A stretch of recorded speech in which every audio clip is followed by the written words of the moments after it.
हमारे दादा परदादा सबसे बड़े वैज्ञानिक है। मैंने कल समझ एक वीडियो घेरी, चिड़िया नहरी रेत में।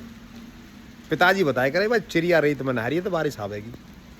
और देखो भैया ये शुरू होगी यूरी, मैं बारिश में खड़े हूँ। वह टाइम पे मौसम विभाग न रेडियो न टेलीविजन अखबार को मतलब कहा, और फोन तो भी जो नहीं न कायते अंदाज लगाओ है। जितने भी ये भगवान ने प्रकृति के जीव जंतु पक्षी बनाए, ये बतावे न्यो बताया करे पिताजी। अगर गिंजाई और घास पर चढ़ लगे ऊपर को तो मान लीजिए भैया बाढ़ आवेगी, जमुना मब के रो आवेगी।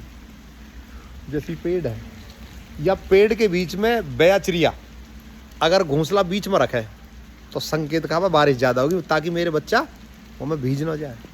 टटा टीटरी हो एक पक्षी, वो अपने अंडा ने खेत की वजह मेड़ पर धर दे ऊंचे पे, तो वो भी संकेत हो कि बारिश बहुत ज़्यादा आवेगी।